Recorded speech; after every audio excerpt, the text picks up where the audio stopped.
France സന്ദർശിക്കുന്ന പ്രധാനമന്ത്രി നരേന്ദ്രമോദി ഇന്ന് നടക്കുന്ന AI ഉച്ചകോടിയിൽ പങ്കെടുക്കും. ഫ്രഞ്ച് പ്രസിഡന്റ് ഇമ്മാനുവൽ മാക്രോണുമായി പ്രധാനമന്ത്രി ഇന്ന് കൂടിക്കാഴ്ച നടത്തുന്നുണ്ട്. മർസൈ നഗരത്തിലെ പുതിയ ഇന്ത്യൻ കോൺസുലേറ്റിന്റെ ഉദ്ഘാടനവും പ്രധാനമന്ത്രി നിർവഹിക്കും. വിനീത വിജി ഡൽഹിയിൽ നിന്ന് കൂടുതൽ വിവരങ്ങളുമായി ചേരുന്നു. വിനീത, ഗുഡ് മോർണിംഗ്. യഥാർത്ഥത്തിൽ വലിയ സ്വീകരണമാണ് അദ്ദേഹത്തിന് അവിടെ ഉള്ളത് എപ്പോഴും ഫ്രാൻസിൽ. പറയൂ.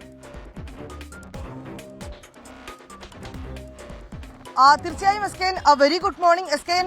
ഫ്രഞ്ച് പ്രസിഡന്റിന്റെ ക്ഷണം സ്വീകരിച്ചുകൊണ്ടാണ് പ്രധാനമന്ത്രി ഫ്രാൻസിലേക്ക് പുറപ്പെട്ടിരിക്കുന്നത്. ഇന്നലെ രാവിലെയോടുകൂടി തന്നെ അദ്ദേഹം പുറപ്പെട്ടു. ഏതാണ്ട് ഇന്നലെ രാത്രിയോടുകൂടി അദ്ദേഹം ഫ്രാൻസിലെത്തിയെന്നാണ് നമുക്ക് അറിയാൻ കഴിയുന്നത്. ഫ്രാൻസിന്റെയും ഒപ്പം തന്നെ US-ലുമായി 4 ദിവസത്തെ സന്ദർശനമാണ് പ്രധാനമന്ത്രി നരേന്ദ്രമോദിക്കുള്ളത്. അതിൽ ഇന്ന് ഫ്രാൻസിലെ ഏറ്റവും പ്രധാനപ്പെട്ട ഒരു പരിപാടിയിലാണ് അദ്ദേഹം പങ്കെടുക്കുന്നത്. AI ഉച്ചകോടിയിലാണ് ഇന്ന് ഫ്രാൻസിൽ പ്രധാനമന്ത്രി പങ്കെടുക്കുക. ലോക നേതാക്കളും ഒപ്പം തന്നെ ടെക് സിഇഒമാരും ഒക്കെ ഈ പരിപാടിയിൽ പങ്കെടുക്കുന്നുണ്ട്. അതിൽ നമുക്ക് ഏറ്റവും അഭിമാനിക്കാവുന്ന ഒരു കാര്യം, ഫ്രഞ്ച് പ്രസിഡന്റ് ഇമ്മാനുവൽ മാക്രോണിനൊപ്പം സഹ അധ്യക്ഷ സ്ഥാനം ഇന്ത്യ വഹിക്കുന്നുണ്ട് എന്നുള്ളത് തന്നെയാണ്. ഇന്ത്യയെ സംബന്ധിച്ചിടത്തോളം വലിയൊരു നേട്ടം കൂടിയാണ്.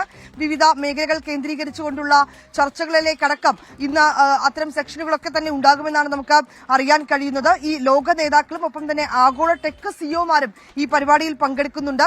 ഒപ്പം നവീകരണത്തിനും പൊതുനന്മയ്ക്കും വേണ്ടിയുള്ള കാഴ്ചപ്പാടുകൾ പരസ്പരം കൈമാറുമെന്ന പ്രസിഡന്റ് മാക്രോണിനൊപ്പം തന്നെ ഇന്ത്യ ഫ്രാൻസ് തന്ത്രപരമായിട്ടുള്ള പല ഈ പങ്കാളിത്തത്തിനുമായിട്ടുള്ള പല ചർച്ചകളും ഒക്കെ ഇന്ന് ഉണ്ടാകുമെന്നാണ് നമുക്ക് അറിയാൻ കഴിയുന്നത്. അതിനുശേഷമായിരിക്കും പ്രധാനമന്ത്രിയുടെ US സന്ദർശനം ഉണ്ടാവുക. ഇന്ന് ഫ്രാൻസിൽ മറ്റു ചില പരിപാടികളിലും പ്രധാനമന്ത്രി പങ്കെടുക്കുന്നുണ്ട്. Okay, thank you.